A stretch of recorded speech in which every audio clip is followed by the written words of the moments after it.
Okay. D, can we get video?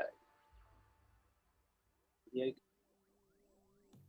Hello, hello, hello, everybody. How is it going on this Friday, the 29th of May, 2020? So I'm just going to give it a couple of seconds for people to come in. I can't tell if the video's coming up or we just got audio at the moment. Do we have video? Looks like it is just coming in now. Perhaps my refresh is not okay. So my refresh is showing it now live. Okay, good. All right. So hope you're all doing well. I guess I kind of want to tell the stories of it. I guess there's kind of two main stories to talk about today. One of which is how Dodge and Fuskey started, and where I grew up and all that, kind of in the middle of nowhere, in a small town in Wales, into kind of everything. And then the other part is Disciple, how that started. There's quite a lot to talk about. So I guess we'll start talking and we'll do questions as well. I don't want this to turn into outstay its welcome with like long story time, but I figure there's a couple of interesting stories to talk about. So I'll start really in short, and you guys can ask questions. You guys can kind of stop me periodically, but I thought it might be a good idea to start with that anyway. So I guess, where does it start? It starts when I was 18 years old. I grew up in a town in Wales called Llandrindod, which, unless you're Welsh, there's no way you'll be able to pronounce. And here's what I found. Thank you, Siri. And I wasn't really doing anything at that point when I was 18 years old. I didn't really have any musical training. I played the drums when I was about 10. And I think I played the violin when I was a kid, which didn't last very long. Anyway, so 18 years old, I've got these two friends about the same age as me in this small town of about 2,000 people in the middle of Wales. And we decide that we're going to, go to college. I know most of the guys watching probably American, so it's not college like you think of it. We call what you guys call college, we call university. So college for us is something you do between the ages of 16 and 18 typically. So anyway, so I decided, so I had two friends I was going to move to this town called Hereford, which was 50,000 people town, which seemed ginormous at the time. And one of my friends was doing carpentry and one of them was doing music. So I didn't really feel like doing carpentry, so I decided I'd do music. So I went to this college called the Royal National College for the Blind. That's a whole other story. And I met Fuskey there on the first day.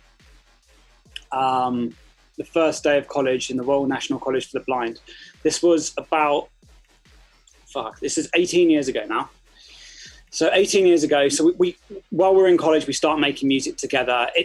Obviously, we're years beyond being at a level where, we could do it commercially. We were really just students, just messing around, having some fun, making some, I think at the time it was trying to make drum and bass or trying to make trance or something like that. I mean, dubstep didn't exist at this point in any kind of capacity we were aware of anyway.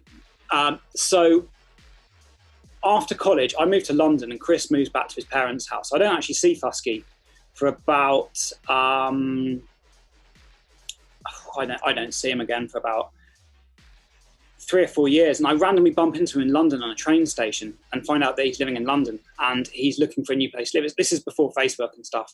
It was an incredibly odd circumstance. So Chris ends up moving in with me and some other guys when I was in university doing a music degree. And that's kind of when Dodge and Fuskey sort of starts, but again, sort of stops. We weren't calling it Dodge and Fuskey at this point. We were just making music together, but we had started to make dubstep. Anyway, so when we were in Bristol then, meant like another few years later, that's when we started making music and we went with Dodge and Fuskey. We actually had another name at the beginning called Agenda, spelled with a 3, but for some reason we went with Dodge and Fuskey. I don't know why we didn't stick with Agenda. It would have been so much easier in this day and age to come up with some kind of brand around that, but whatever, we didn't. So it's Dodge and Fuskey. I remember in the early days, like at this point, we're about 5 or 6 years into making music. We're still pretty shit at it, but we're getting closer to being able to make music that sounds releasable. And I remember at the time, MySpace was still the core focus of what everyone was doing.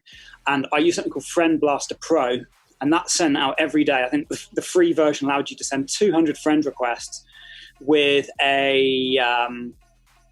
with kind of like a message attached. So our message was, hey, got some new tunes up on the MySpace, let me know. And I added everybody on Andy C's friend list over the course of about 2 months using Friend Blaster Pro. And out of those like 30,000 MySpace friends, like 3 or 4 of them hit me back, and they were record labels. One of them was called Section 8 Recordings. I think that was the first release we ever did with Section 8. It was really early. It was like Section 8 was the first one. Then we did stuff with Sludge, which is Decline and Ed Solo's label. That's because I met Ed Solo randomly. And after that, we did some stuff with Play Me. And that was around the point where Tommy from Never Say Die hit us up. I hadn't heard of Schism at the time, but I knew his previous alias, Control Z, which was a breaks thing. I was like, oh, you're Control Z. So we got talking, and that's when me and Chris signed to Never Say Die. This was about 2010, 2011. And then at that point we got a proper agent, we had a manager and all that kind of stuff. And then things really kind of continued like that until the kind of Disciple sort of change where I became self-managed. So I think that's kind of like the very, very brief history of Dodge and Fuski. I know there's going to be a lot of questions, and obviously stuff about Foskey. I'm guessing a lot of you guys have probably got questions as well. Someone asked, how and when did you meet Foskey? So if you just tuned in now, I was just sort of going through the story of kind of the beginning of Dodge and Foskey. And for those of you who already listen, I won't go over again too much. But I met Chris on the first day of college when I was 18 in the Royal National College for the Blind in Hereford, which I went to kind of by accident, actually. Anyway, so that's how me and Foskey met. That's how kind of things started. There's obviously the point where I moved to the States. That kind of actually comes after the beginning of Disciple. So beginning of Disciple. So at the time I was still signed to Never Say Die, but I always had like a load of different ideas. I wanted to do a lot of stuff. And to be honest, I think I was probably not particularly easy to manage because I probably was very time consuming and I wasn't making fees like Zomboy was making. So without going into too much detail, it just wasn't really productive for either party, really. Me taking up that much time of their time and me having so many ideas that I felt I couldn't do. So it was kind of a mutual agreement that what made sense is if I started off another record label and then they get kind of invested in it and they had a share in the label. So that's how Disciple started. NSD owned, I think it was 20%. I can't actually remember. It was either 20 or 30%. It was something like that. And they lent us a bit of cash to get it started. So that's how Disciple started. And I did it with Rossi, Myro, because at the time he was running a label. Fuck, it's embarrassing. Can't remember the name of his label. It had a rabbit as the logo. They had some Cohen Sound releases and Coldprint, some really cool music, but like it was very, very underground. But he had some experience now to run a label, and I really liked him. We hadn't met long before, but we got on really well. So anyway, so we ended up starting this. Fuskey's also owns a very small amount of the label to begin with, but had no interest in doing anything administrative. So very, very quickly, Chris sort of just kind of voluntarily dropped out of it being involved in Disciple in any kind of way. So someone says, Myro and you worked together at Disciple. So me and Myro owned Disciple. We founded it about 7 or 8 years ago in Bristol. So I'll carry on with that story now. So yeah, so at this point, Never Say Die owned a small part of the label. They sort of gave us like a little PDF of like, here's how you run a label, here's how you do a release. They really kind of basically kind of, what's the best way to explain it? They kind of set the initial steps for us to kind of get going and gave us a good little push of encouragement. So they set us up with a distro and they gave us a PDF, how to structure release. Now, in terms of the Never Say Die involvement, that's kind of where the story starts and ends. Very quickly, we were just kind of doing our own thing. And I won't go into too much detail, but over complicated reasons, a lot of miscommunication, egos involved on both sides. Eventually, when you have a competitor, sadly, little things can kind of build up over time and just become this like various grievances. And obviously, people saw publicly what happened. It seems to have just run its natural path at this point. These things just happen. It's just sadly, But it started off on really good terms. It certainly was not ever like an intentional thing. It's just business is complicated. There's conflicts of interest come into ride, miscommunication, and people sometimes fall out, and sometimes even if you try to recover things get broken. So that's basically all I really want to talk about that. Anyway, so going back to Disciple, we started off, we were in Bristol, so we were working out of my spare bedroom to begin with. It was just me and Ross. We just had a Dodger and Fuski remix EP. That's how we started it. And I pulled in some favours. I think I had Rocksonic, Xylent, 501. Oh, God, I should have looked this up before. There was a bunch of people, they were basically personal friends of mine that I just hit up and just got on a package. That's how we kicked it off. And to begin with, we weren't really trying to build exclusive acts or anything like that, because, it's you've got to build something for people to gravitate to first. So we were just working with what we had, which was my music, people we already knew. But then very early on, Barely Alive was the first really big sort of, the first two big ones at the time, to us, like Diamond Eyes and Barely Alive were like our guys at the beginning. But Diamond Eyes sort of, he just kind of ran out of a lot of energy for the music, I think. But with, obviously Barely Alive, they've been with us since nearly the beginning. And Ross is their manager. I don't do any management, just to explain that. So Ross does management. I don't. Because I'm a lot busier than Ross with my artist careers and various other stuff. And whereas Ross's primary focus, other than the label, is his management, which is my way. So we were in Bristol. We just before going any further, I will read your questions and comments. I'm just trying to not get too distracted and the story go off the rails. So we started off in Bristol, working out of my spare bedroom. We looked for interns. We put some posts up on our pages, which had a few followings, because back then it was quite easy to build new pages, even without leverage of existing pages so much, because, you could gate stuff. So we had a decent social following fairly quickly. And we hired a guy called Hamish, who was great. He was our first kind of intern. This is back at the beginning when I managed to get a community project office rented. This is our first office. It was £100. So for you, those of you in America, it's about $130 a month all in for an office, because we were a starting business. We made no money, so we qualified for these schemes. So we had me, Ross, and Hamish, and then this other guy called Michael, who was basically living out of our office because I think his family had kicked him out. He was another guy that was kind of interning for us at the time, and I felt bad, so I let him live in our office for free, basically. So we had this office, one room, guy on the sofa, and then a few chairs. And this kind of carried on in this office for about a year, I think, something like that. And then various reasons, we realised more and more that the European scene was struggling to compete with the North American scene, particularly because, there's a lot of complicated reasons. The biggest ones, in my opinion, though, are probably the fees people are getting in America are very high, because Americans are used to paying higher ticket prices for things like hip-hop acts and rock bands. They're not used to going to raves and stuff where you pay €5 and you get to see 20 acts, which was much more common with culture in Europe. So it was much more difficult for promoters to make money, and therefore the kind of cultural equilibrium of higher fees for artists becoming the norm, people's managers and people's agents wanting higher fees, made it harder and harder for promoters to make a living, because people didn't want to pay as much in Europe for the tickets. There's a lot of other complicated issues involved, but the music changed, the sound changed, the culture changed. For whatever reason, I'm not commenting on whether that's good or bad, just that it happened. North America became the focus. So we were like, okay, so we've got two choices here. We either have to find something new to do because we can't make any money doing this here, or we have to move to America. And luckily, we already had visas. I was already touring, and Ross and Dan, we had this thing called Medics, and those guys were doing gigs as medics, and they had work visas for the US through those as well. So we were very lucky. We were basically allowed to just pretty much go. So we moved over to the States. Ross, Myro, and then another guy called Dan, who also runs the label with us. They did a thing called Astronaut at the time. Those guys had a house in Long Beach, and then they were there for about 5 months. It was a friend that was letting them live there for really cheap. And then I moved over to the States, and then we all kind of moved up to Hollywood. At this point, before we moved, Ross had signed Virtual Riot. I think it's about a few months before we left the UK.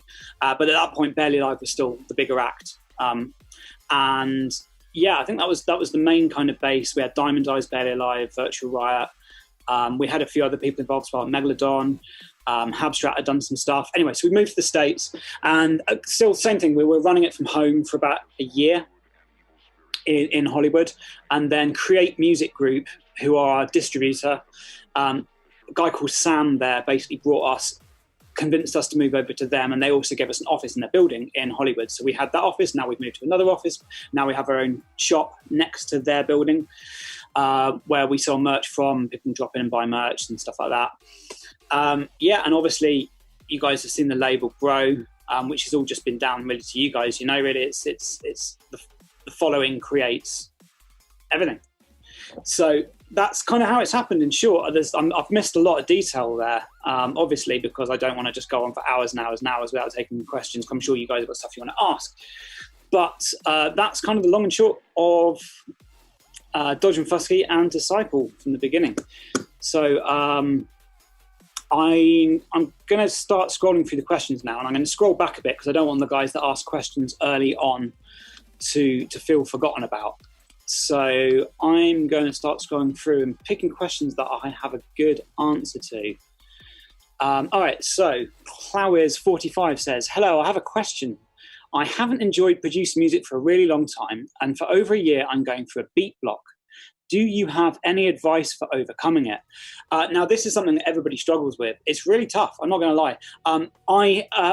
Before we made this tune called Porn Step, and this is in 2011, things pop. I had exactly the same thing for a couple of years. The reality of the music industry is it is unbelievably competitive. Okay, so consider this statistic. Splice. I looked at their investment prospectus for their last funding round that they did for investors, and they give a lot of information about statistics. Splice have 1.5 million registered users. Just think about that for a second in terms of how many people are trying to do this. Now, I'm not saying that to discourage you. I'm just saying it to try to make a point. Now, the reason I stopped is I wasn't 100% living, breathing music at that point. If you were not 100% living, breathing music and that is your only focus, and you were like, do or die, I'm like, okay, if this fails, I have no backup plan. There will be 1,000 other people out there competing against you that are thinking like that. That is the reality, and that is the majority of people that make it in this industry. They don't really have a backup plan. That and I know that because I've been through it myself, and I know that interest can wane when music's tough. And not a lot of people actually make money from it. And certainly not a lot of people make good money from it. So if money is your main motivator, it's going to be very difficult because you're basically making a huge bet. If success is the same thing, if the output and the gain is your main motivator, I'm not saying it's necessarily a total no-no. I'm just saying that there's an incredibly high risk you're going to come away very disappointed. I think the only way to really do well, and you see this more than ever in people like Virtual Riot, is to just love every minute of it and do it regardless of whether it was like having an end product or not. You've just got to be in it and 100%, and you'll learn in your heart if you're in it 100% or not. And if you're not, that's a hard one. So in terms of overcoming it, honestly, don't push it. If it's meant to be, you'll overcome it on your own. And if it's not, I don't know what to tell you. I nearly went there myself. Maybe it'll come back. I think it comes back with lifestyle change and what you want to do. I think you've really got to really think long and hard. It's like, do you have other options? Is there other stuff you want to do? Or is this the only thing you want to do? And I think hopefully that will get you to where you're going one way or another, But yeah. All right, let's carry on. How did I get that accent? Well, from where I was born. I'm afraid there's no trick to it. All right. Do you have MXMR says, Dodge, do you have any tips for making a good remix? So whenever I do a remix, I actually find I get started a lot quicker than I would a normal tune because, as the last question, it can be difficult sometimes getting started, and maybe this can help with the last question as well. If you get the remix stems in, particularly the vocal, don't worry about making a banger straight away. Just try and set the scene a little bit. So making chords or sounds around the vocal, you can quickly get something that sounds quite pleasing and sounds good real quickly. And that can actually really then put you in the mood for okay, right, music making time. So I would always start with the thing that's going to give me the quickest result quickly. So basically putting some kind of musical elements around a vocal or something like that, because that can always be tweaked later. But if you try and start immediately with making a banging drop, unless you smash it straight out of the gates, it's going to be quite frustrating until you get there. And if you're not 100% in the mood for making music, you might find if you're only 75% in the mood for it, it might burn out. Does that make sense? Anyway, so yeah, start with the vocal, start with something that's going to give some sense of success and some progress as quickly as possible. When will be the new EP? It's all ready to go. We did everything, trailers done. It was going to come out in April, but like with all this coronavirus stuff going on at the moment, it's just very tricky to kind of do everything I want to do to push it. So hard to say. Probably not long. In the next couple of months. It's all collabs. They're really strong. I can't wait to show you guys. Yeah. So I'm looking forward to showing you the new EP. I'm scrolling through a lot of these are not really questions.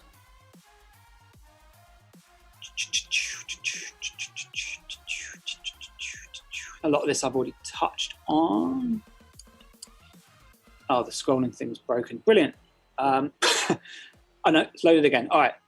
So Dead Rabbit says, I was wondering, I've been producing for 13 years and I just recently started doing dubstep. I made a track inspired by Pray for Rhythm called American Engineering. Could I get some tips? Well, it's hard to give tips without hearing it. But I don't really want this to turn too much into a kind of a listen and feedback session, because I just kind of want to get through as many people's questions as possible, I'm afraid. So let me carry on here. How did the artistic concept of the duo and the Disciple team come about? So I've touched on this a little bit. Actually, no, I didn't really touch on this as much in what I was explaining the story. By the way, if you guys missed the beginning where I kind of gave a abbreviated history of Dodge and Fuski and Disciple, you'll be able to watch this video in its entirety after the stream, and you can skip back on some of these questions and make more sense. So artistic. So first of all, Dodge and Fuski, there was no concept whatsoever. It was our biggest downfall. As I explained earlier, we had this name Agenda, spelled with a 3 before, so it would have been easy to Google. Could have done this kind of like Illuminati type branding around it. Why the fuck we didn't stay with that, I have no idea why we wanted to go with Dodge and Fuski. But my childhood nickname was Dodge, and Chris was going, basically he didn't have a DJ name, he was DJ Fuski before, and the reason for that is his friend had been up all night and couldn't remember what a word for husky was, and he was someone said, oh, what's the name for those dogs that pull sleds, the working dogs in like the Arctic? And someone went, Fuski, and that was it. That's why he's called Fuski. So there is literally no, like these days when people students start a new brand, they've got an emoji, they've got some kind of catchphrase, they've already got a helmet planned out, everything. It just wasn't like that back then. It's like what was when we started doing that, drum and bass was the main thing we're listening to, and in that era there was no branding. There's not many examples of drum and bass and house producers that have brand gimmicks. It just wasn't a thing back then, so we had to add that in later. And the Dodge and Fuski kind of characters things are loosely based upon reality but extremely exaggerated. For example, we paint Chris to be a farmer. I think he grew a few houseplants once and I thought that was funny, so I decided he'd be a farmer. And then I live in LA, so we exaggerated the LA stuff. But that was never really a concept that was thought out very well. That kind of just got bolted on because the culture changed, and it was basically just something that if you don't do, you're really shooting yourself in the foot. I mean, there's no harm in it. It's a bit of fun. It doesn't make the music any different or worse. I don't think there's anything wrong with branding as long as it's not the primary focus of what you're doing. But we have fun with it. It's whatever. So yeah, that's Dodge and Fuski. Disciple. So when we started Disciple, me, Myro, and Schism, we were kind of going back and forward with names, and we couldn't really think of anything we really liked. We've kind of been on it for a couple of weeks, and I was driving in my van. Ross posted about this the other day, Myro. I can't remember if he was with me or not, but I'm sure he must have been if he says he was. But anyway, so we're in the van, and we were listening to this tune by Prolix and MC Copper called On It Like That, or On Like That. And there's this one line in it that goes, D&B Disciples. And I was like, oh, Disciple, that's a good name. And I was like, Ross, you're religious. That sort of fits. And then we sort of started thinking about all the things we could do with, like, at the time it wasn't medieval. It was more kind of just like religious iconography. And we're like, when we do compilations, we could call like the 7th one, like the 7 Deadly Sins or whatever. Like there were lots of ideas. And we're like, this is quite strong, actually. It's memorable. It sounds cool. It's snappy. So that's why we went with Disciple. And it sounded good. All right. Someone says, where is Fuski? I haven't actually spoken to Chris in months. I'm not really sure, to be completely honest. I should probably have given a more scripted or joke answer, but the short is, I don't know. He had 3 kids. Even early in the days before, the US moved for me when we were living together in Bristol, like it was much more, how can I explain this? Like I said, things like branding and wanting to do, music business aren't inherently bad as long as that's not the pure focus. Like me personally, I like everything. Like I enjoy the business, I like the music, I like the travel, like blah, blah, blah, you name it. I think it's all really fun. The main reason I do this is because it's fun. Okay. That's basically what it boils down to. With Chris, he just loved making music. He didn't want to have deadlines. He didn't want to have all this kind of stuff. And that's fine. But you've got to understand at the end of the day that like when you do something for a career, there are aspects to it that aren't always fun. And some people rather than that, and some people it doesn't gel with as naturally for them. And that's fine. It's just how it is. And Fuski definitely didn't really, not all of it was for him, like he liked making the music. But yeah, I think as things have moved on and like everything's, the game's moved. So like I was saying before, 1.5 million Splice members, branding, social media followings being a huge reason as to why, the kind of tickets people buy to shows is like, you have to admit, like, I'm not saying it's better or worse. I'm not going to get into that, but you have to admit there has been a certain change of what drives music. And I think when we started, it was pretty much music drove music and good record labels. That was really about it, really. There was no branding. There was none of that. And I just don't think that world's ready for this as much, And I don't know, it's complicated. It's complicated. I can't really talk on his behalf, but I'm definitely not one to shit talk him. It's just, not everything's for everyone. So... Lard Wizard 101 says, what do you do when you have sound designs block? I start with presets and I mess around. And if that doesn't work, then you can always play around with that's interesting. My mansion's blocking out the synth there. You would always start with the synth, like a some kind of modular thing. And just mess around. Honestly, don't have too much of an end goal. Just mess around. All right, let me see if I can carry on. The scroll wheel has gone down a little bit. Someone says, how old are you, Dodge? I am 35. I started making music when I was 18, so that is 17 years ago now. Let us carry on. Rick says, hey, Dodge, are you the new Just Say Yes guy? No, are you the Just Say Yes guy? Yeah. It's not something I've really ever pushed because I don't really feel the need to. I'm not, otherwise why even have 2 different projects if you're just going to completely cross blend them? But I don't hide it either. I mean, there's no point. I'm not going to wear a camouflage mask or something. It's just another thing that I do. I like house music. It's fun to make as a change of pace. And I just wanted to be involved in it. So yeah, it's really all I can explain that. Would you promote in the near future dubstep artists that produce the classic UK sound? Yeah, I mean, absolutely. I mean, like there's a lot of people like what Myro does, and then, Oliver, so a lot of those guys are making stuff that nods back to it. The reality is a lot of that kind of really older sound stuff does still exist, but it exists in its own world. There's other labels that probably a better place to cater to that kind of audience. Like we have tried putting stuff out, but like we have to be honest about who our audience are and what the kind of music they like, and not confuse and move away too much from kind of our core thing. So the guys that make that kind of music honestly might be better suited to the really underground stuff. I'm not talking about things like Myro and Oliver, who are more like a modern take on the older sound. But yeah, I mean, that stuff's still out there. It's kind of they forked a bit, It's just kind of different audiences. It's not so much about the genre; it's about the audience. So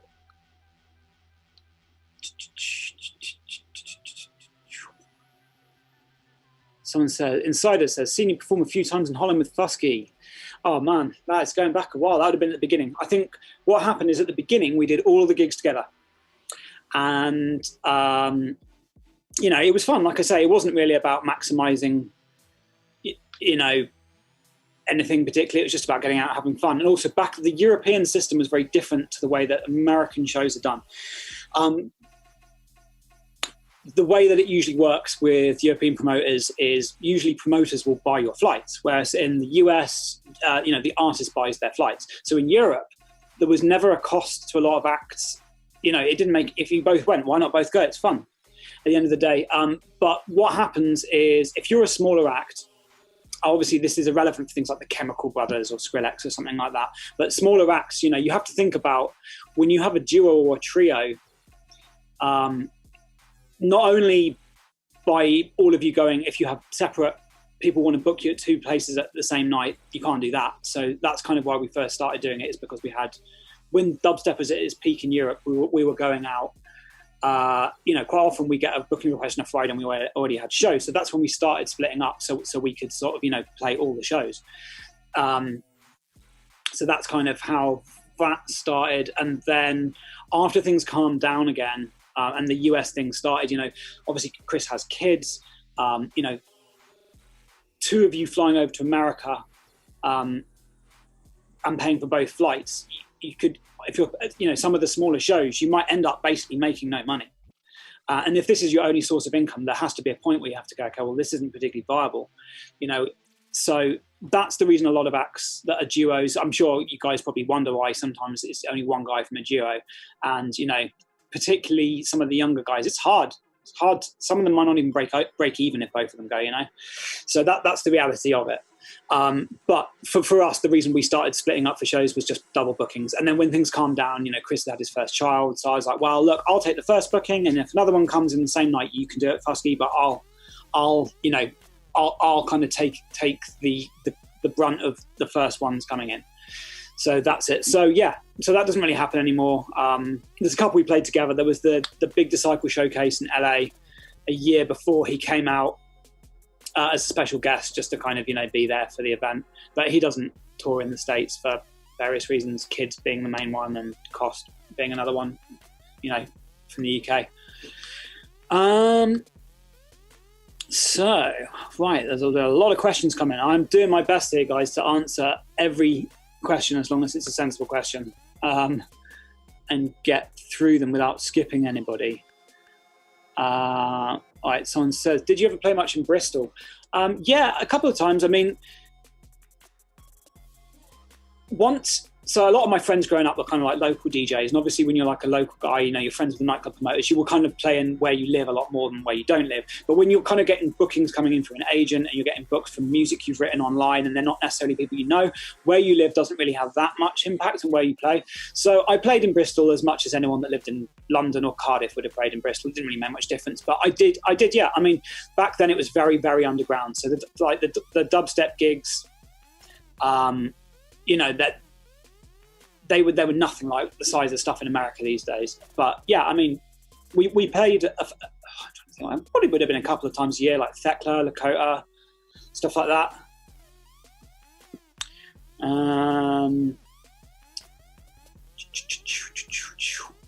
Can you give me tips on making melodies, says Artemol Tross. So this is quite a good one to answer because I'm not a trained musician, but I just listened to music my whole life, and I think I played a little bit when I was a kid, but like it's not like I've stayed playing music, like I can still play guitar and nothing like that. But really, making a melody is about imagining a melody, really. So yes, you can sit down and mess around with chords, and sometimes I still do that if I haven't got any ideas. But generally speaking, the best ideas come when they're already in your head, and you don't need any musical training for that. You just need to imagine it. So really, it's just about trying to hear music in your head. That sounds without being schizophrenic. Just listening to lots of music helps, honestly. The more you listen to, the more you'll probably come up with ideas. But once you have it in your head, maybe sing it so you don't forget it into like a recorder, and then even if you have to draw it in slowly on the note thing, drawing it in, that might help rather than, I'm assuming this question's for more beginner, but I don't know. Everyone has their own ways.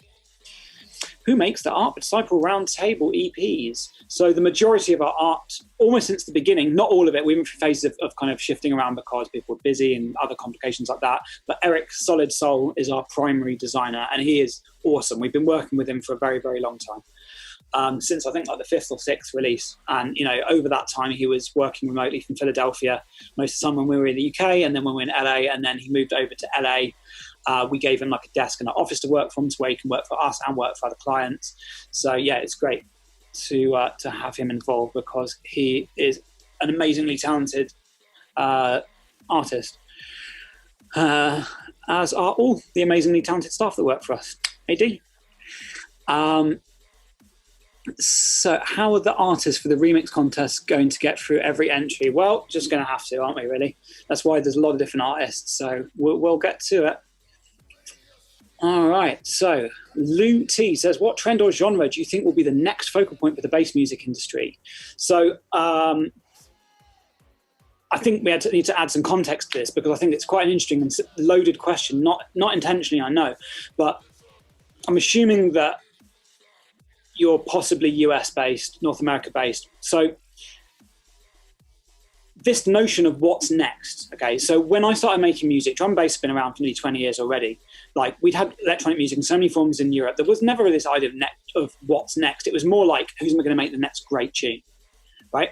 Now, when dance music starts blowing up in the biggest way it's ever, obviously dance music, I mean, house music was invented in America, in Chicago, but like in terms of huge cultural adoption, with things like trap and dubstep exploding around the time of Skrillex getting huge, there became this crazy domino effect where America kind of really made electronic dance music its own. I mean, even started calling it a new thing. Like, we never called it EDM before.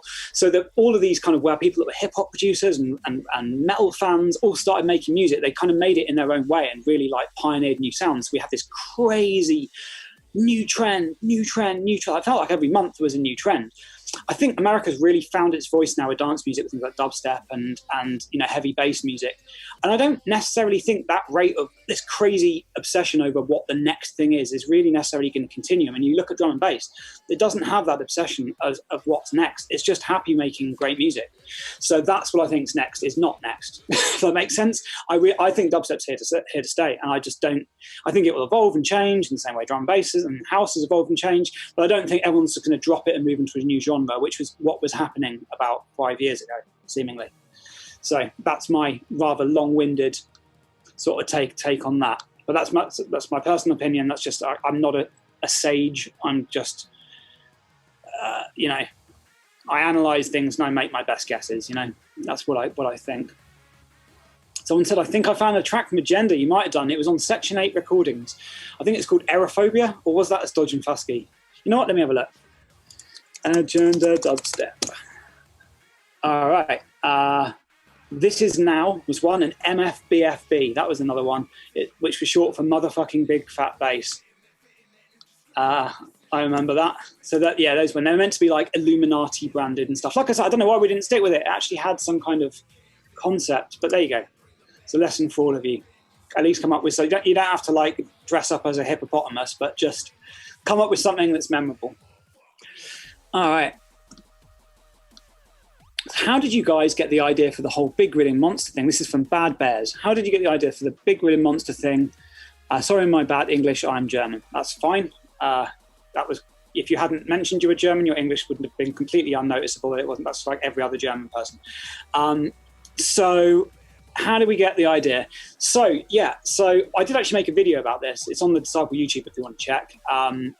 But me and Dee went down to Dieter, our video guy, went down to John 12th Planet's place, and I had this idea. This is when Game of Thrones was really, really big on TV, and I wanted to make some kind of ridiculous orchestral intro that then like cuts to like a click, like a stop on a space bar, which is kind of what the original was. But I hadn't really thought much further than that. I just wanted it to be like over the top and then stop pausing and then you're in the room, like this kind of fourth wall thing. And John liked the idea, and that's really as far as we got with the idea. So I'd made like this like John, this kind of like over the top kind of like Vikings are attacking type thing. Anyway, so we sat down there and we were just messing around. We didn't really know what to do. And John just goes, "It's a big grinning monster." And I was like, yes, it is a big grinning monster.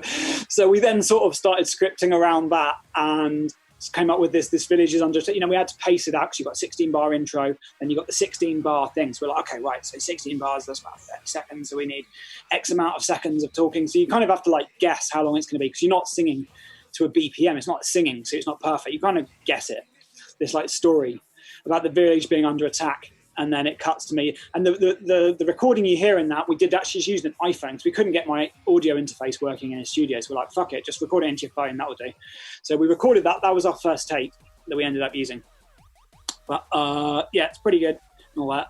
That was literally just take one. So yeah, and the Big Win and Monster, that was just completely, John was just spurting a load of random bollocks and just randomly said, it's a Big Win and Monster. And I was like, that's great. We'll use that. So that was how that happened. All right. Any advice on starting an independent record label? Yeah, well, basically, if we'd had anything else going on, I'm not sure we would have been able to have done it, because it was years of making literally no money. And now we're in the point where we can pay full-time staff. It's great, but like, to tell you the truth, I mean, me and Myro, the label managers, we're still not on a salary. Like, unless like this is a passion and you don't want to do anything else, it is a fuck ton of work for not a lot of money. So if your as a passion project, awesome, that's great. And if it turns into a viable business, especially if you give people jobs, awesome, even better. But be prepared for the fact that you probably want to have a lot of savings and a lot of time on your hands, and some way of, at the time Ross was living with his girlfriend, I was already making DJ money, but I basically had all my time spare other than weekends. So we were in an ideal position to do it. If you're currently holding down a full-time job, if you've saved up 3 months of living expenses ready to go, like, just be aware it's tough. It's really tough, and there's no guarantee that it's going to work.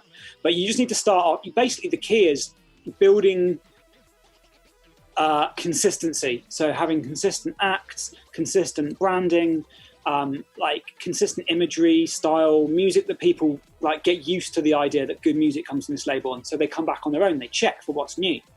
That's what's important.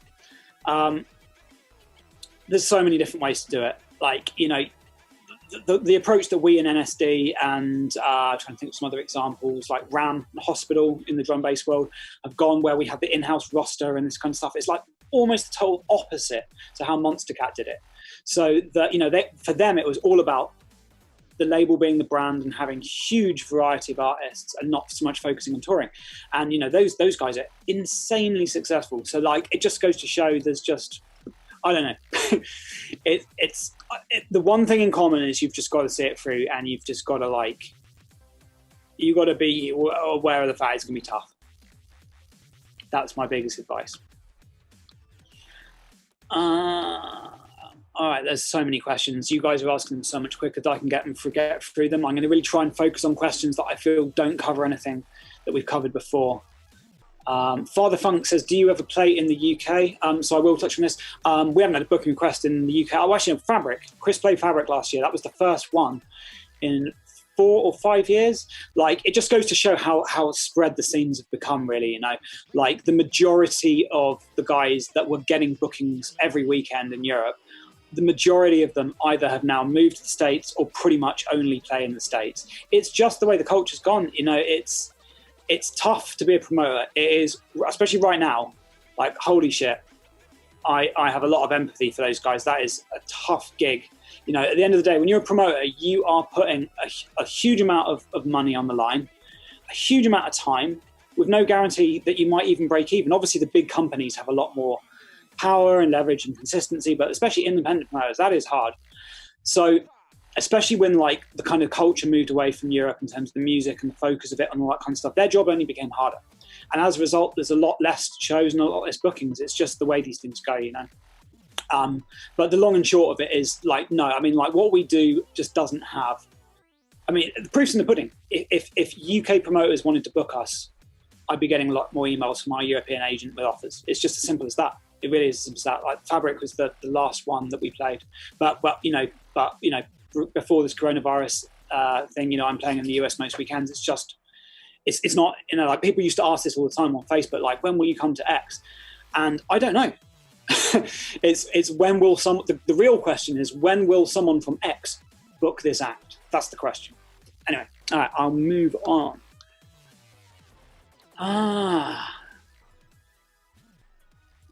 So is Fuski not a part? I don't want to go on about Fuski thing too much because I feel like it's talking too much. But just to clarify, in case you missed it earlier, Chris was very involved, came back with the tune Comeback, which is part of the album. He hadn't made music in about 3 years at that point, and that's where we did all the funny videos. We kind of rebranded it a bit.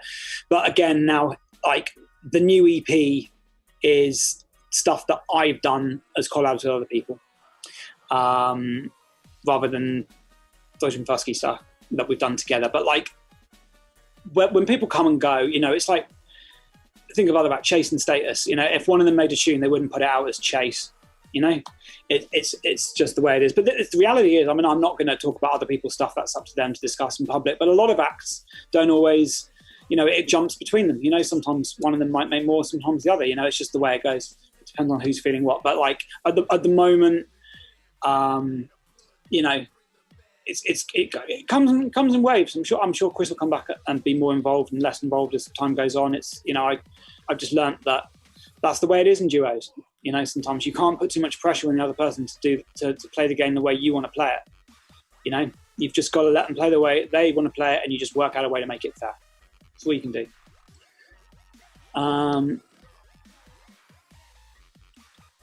So, was Virtual Riot a big game changer in the label? Well, everything really evolved. Everything evolved in so many fronts. Over the same kind of time. I mean, obviously Virtual Riot has grown on to be a huge, and rightly so, a huge act. I mean, we've got, like, you know, everyone on our roster we wouldn't want on our roster unless we wanted them on our roster. You know, we've got so many amazing acts. Obviously Virtual Riot is an amazing one. I mean, you know, so he's been a big game changer, not so much for the label as for, I think in many ways, the scene, you know, in terms of raising the bar of sound design. How open he is with tutorials and how much it's fostered in new talent and this kind of like, and also, you know, the fact that like, it's not, you know, I think the music industry a lot of the time can kind of like hide behind this air of being super cool. And I think just like communicating that you can be an approachable person and a talented artist and kind of speak to people is a very valuable thing. And that's one of the things, it's one of the things that all of our guys are great at. We have an amazing group of people, but you know, in tutorials, I definitely think it's one of the reasons that Valley's got so many plays on them is because he clearly speaks to so many people in such a clear way. And, you know, I think, you know, he's a great example of an artist that's given back just as much to the community as it's given to him. All right, let me see. The YouTube chat thing, I'm sorry, guys. Every time I try to scroll a couple of questions, it keeps jumping to the beginning. So it's really tricky. I am doing my best here not to miss anyone's questions. And, you know, we'll try and get through all of this as much as possible. Is Foskey dead? No, Evan, right. Foskey is not dead. He's probably just milking the cows.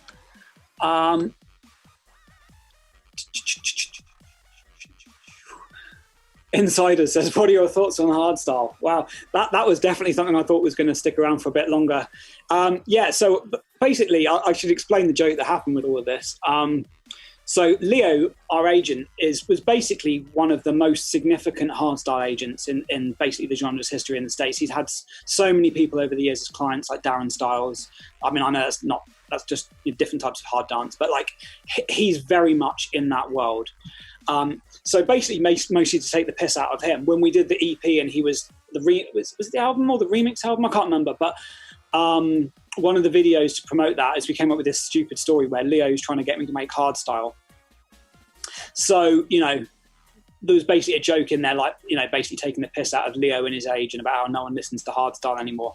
And then at EDC, Dan at our label was like, dude, you should just take a photo wearing a fuck hardstyle shirt and post it. So I did, and it went mental. And then but what actually happened after that is obviously there was like a lot of uproar of people that didn't realise I was just joking. It was part of the Leo thing, because obviously, fair enough, if you haven't got context, it just seems completely random and an affront rather than being on brand per se. But after that, I had a bunch of hardstyle producers hit me up, and I've made tunes with a couple of them. But the thing is, like, you know, we were both hoping. I did a tune with an act called Greasy Pussy Fuckers. They're pretty big. They're funny guys. One of the guys is Scottish, and we had a good chat. And then we did this tune together, basically just like slagging each other off in jest and released it. But like that all blew over really quickly. I was kind of thinking we might be able to kind of make that more into like an ongoing kind of like joke feud sort of thing. But yeah, but no, I mean, I think a lot of people thought it was an actual beef thing. when it was part of the like a kind of the stories we do. Anyway, enough about that. Right, let me see who else's questions I haven't answered yet. Like I say, guys, I will do my best to answer everybody's questions that poses, especially if you ask something that hasn't already been asked before. Do scroll through. How did Roundtable start? So that was around the time that we, they were connected. It was when we signed 12th Planet. And 12th Planet had Smog at the time. Again, I talked earlier about miscommunication with Never Say Die. This is another one of the things that became miscommunication. At this point, sadly, there had been plenty of miscommunication, as happens with when you have competing businesses in the same space. And it was very much interpreted by them that we were basically just doing it as a way to rip off Black Label. There were actually much more complicated reasons that had nothing to do with that. That's why it happened. It's because 12th Planet joined the label. He had Smog.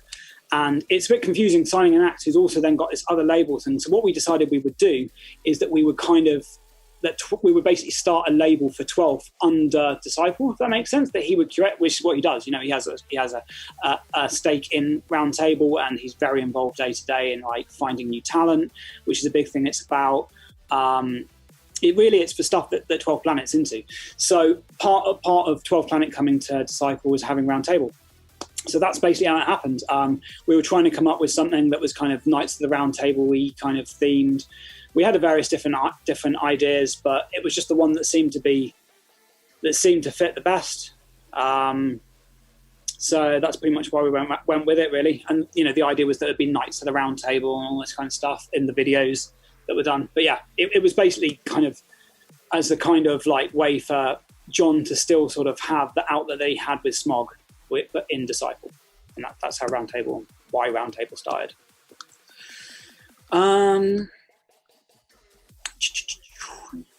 Do you have a list of everyone who's ever signed to the label? Well, yeah, in our royalties system where we do it's fully automated, but the software that calculates all of our royalties, so streaming money comes in, it goes into a database, and the software automatically pays people what they owe.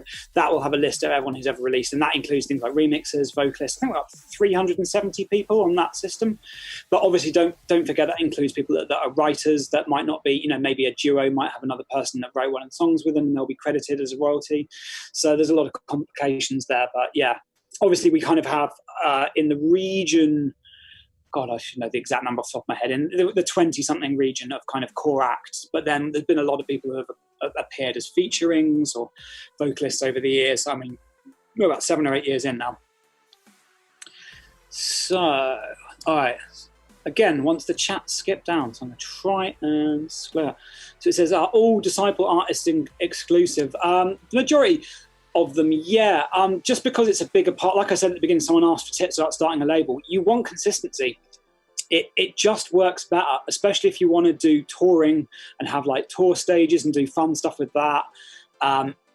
Having it with just random artists that live in different countries and change all the time and maybe only make one appearance, if that's your core focus, there's nothing necessarily wrong about that approach. Like, that's how it's more common in other genres. But if you really want to make it about having personalities and a consistent group and people really following a label because they can't wait for the next EP from so-and-so and obviously know it's going to be on that label. It's just kind of better for everyone to kind of have that consistency, really. And it also means that we can do things with the acts that wouldn't make sense for non-exclusive labels to do. For example, we could make a bunch of tutorials with the guys or a bunch of content to promote their EP and their album. And then obviously we pay video team monthly salary to do stuff. So we're allocating label resources. And you want to, if you've got an artist you're going to be working with for a long time, it enables you as a label to invest into that artist in a way you don't necessarily get back immediately, in a way that wouldn't make sense if that artist wasn't with you long term. So the artist gets a lot more, as well as the label also then is able to build a more consistent brand. So in a lot of cases, it's a very mutual benefit for both parties. Obviously people have left, like dub loads, and it's fine. It's not like people are like are locked down into egregious contracts. That's not really our game. We're much more interested in making people want to stay. But yeah, generally speaking, that's that's the way it kind of goes. All right, so let me keep on going through this. Someone says, can you move the chair? No, but I can go to my glass cabinet here and get one of my glasses. Let's have a quick drink of that glass and put it back on my glass shelf. Okay, so all right. So will there be a Just Say Yes and Joyride collab? I'm going to try and keep this about Dodge and Foskey and Disciple. We did actually start a tune years ago, me and Johnny, but we just never really finished it. And it's the way it goes sometimes, you know. What happened with Pegboard Nerds and the Brig? Are they out of the label? So those fall under the category of the non-exclusive acts. So like I say, it's not a rule. It's just we tend to focus on the exclusive acts just because there's much more mutual sense for both parties. But, you know, Pegboard Nerds were signed to Monster Cat, and we did a couple of co-releases with those guys because Ross is quite close with Mike, who, you know, the founder of Monster Cat. So, you know, where there's, you know, where you can collaborate with people like that, it can work out great. And then the Brig, he's a Russian guy. We did some releases with him.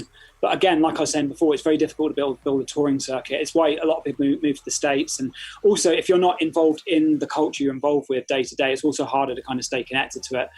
So, you know, which generally speaking, most of the guys who work with have either moved or are moving to the States just to be, or specifically in LA, to be near each other. So yeah, why is it called Disciple if it's not related with Jesus? I went through that at the beginning. It's called Disciple because we couldn't decide what to call it. And I was listening to a tune, it had a label in it, and it had a lyric in it that said D&B Disciples, and I thought it sounded good. The much longer version of that at the beginning where I really explained the story, but that is that. Someone's, Joseph Warachi says, what kind of ideas help you make music? It really varies. We touched on remixes. Remixes are a great starting point. And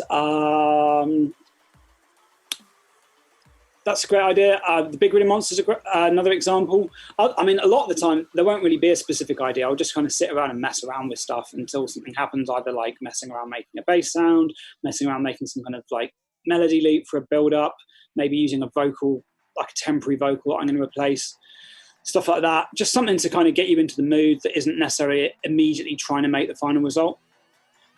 So, all right. How good was Ulasal's vegan Riddim burger? That was the first, was it Impossible or Beyond? I think it was Beyond. First Beyond burger I ever had, and I've never looked back. I much prefer that, like the Beyond stuff, to actual minced beef, to be honest. It's much less rubbery. All right. So we are 1 hour in, guys. I'm going to take a few more questions, and but thank you all very much for all of your questions. There's been a lot of really great questions here.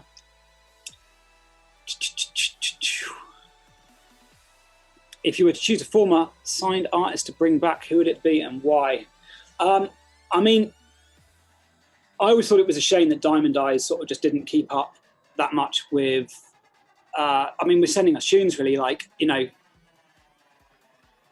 he's done quite a few vocals with like some drum bass guys recently and stuff like that recently. I keep an eye on what he does because he's incredibly talented. But what happened, like, you know, we've never really ever dropped anybody or anything like that. It's just been that, you know, he used to send us tunes and they would get finished and we put them out, and that just kind of fizzled out. We get half-finished ideas. So yeah, I really hope Diamond Eyes starts making finished music and sends it to us because, yeah, I mean, Josh, he was a really nice dude as well. He was, you know, a great part of the culture in the early years. When Myro EP? I can't answer that. There is news there, but I can't answer that. That is up to Ross. And it might not be an EP. What happened to Fox Stevenson? Nothing. We've probably got another EP coming soon. Fox does different stuff on different labels because he's extremely multi-talented and makes drum and bass, makes pop music, and makes dubstep. And he does dubstep stuff with us mostly because that makes sense. But obviously it doesn't really make sense for us to put drum and bass out because drum and bass fans probably don't really listen to Disciple very much because it's just not their thing, which is fine. So, you know, we kind of have, you know, mutual agreements with other labels where he puts stuff out on, and that's all fine. He does stuff on Spinning and it's a lot of his house stuff. You know, it's wherever it makes sense for everyone, you know. So yeah.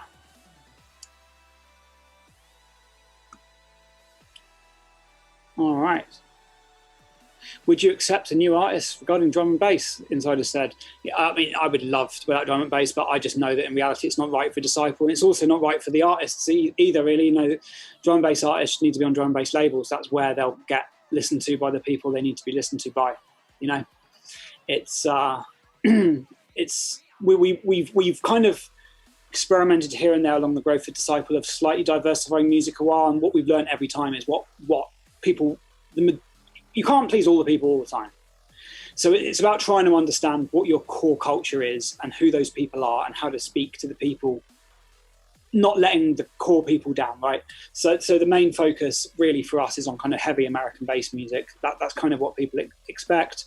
It's not has to be dubstep, but that's the focus. And drum and bass in terms of audience is pretty different. It's not necessarily the genre, as I said before, it's the audience. All right, guys, thank you very much for all your questions. If you missed the beginning, I did talk about the beginning of Dodge and Fuski, how I grew up in a tiny town of a couple of thousand people in the middle of Wales with no music skills at all. I talked about the beginning of Disciple, Never Say Die's involvement at the beginning and how we kind of moved to the States. So if you want to watch this video on the channel, please don't forget to like and subscribe as well. And you can watch this back the whole way through afterwards. I want to say thanks again, everyone, for watching not just this, but all of the episodes that we've had of this. You know, it's great you guys are kind of keeping in touch throughout this shutdown, and hopefully shows will be starting up when it's safe to do so for everybody. Obviously, there's a lot of, I'm almost surprised more people didn't ask about that, but I think it's really important that it's tough because a lot of guys, this is the only way they make a living. But at the same time, you know, if people get ill as a result of it, is that justifiable? That's the big question, isn't it? So stuff will come back when it comes back and when it's safe to do so. That's not really for me to decide. You know, it's for the promoters and the health officials and the industry people to figure out when that's going to work the best. So until then, thanks very much for tuning into the stream and stuff. We are making more video content for you guys at the moment. Dieter, our video guy, is working restlessly behind the scenes, keeping everything coming for you guys, and I just want to thank you all for still tuning in.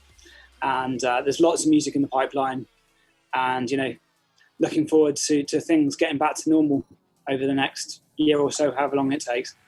And yeah, thanks very much, guys. Once again, rewatch this video after, and I'll explain a lot more in detail. And we're going to be announcing sometime soon season 2 of who's going to be doing these live Q&As, and love to hear more in the comments below of what you thought, all that kind of stuff. Watsy says, dang, I missed the most part. You didn't. You can watch it all again from the beginning, and I went into a lot. I did a little bit more of a talk than just Q&A at the beginning, so you can just kind of listen through that again. It's just over an hour. All right, guys, once again, thank you very much. D, if you want to cut it there, that would be perfect. And thank you, guys.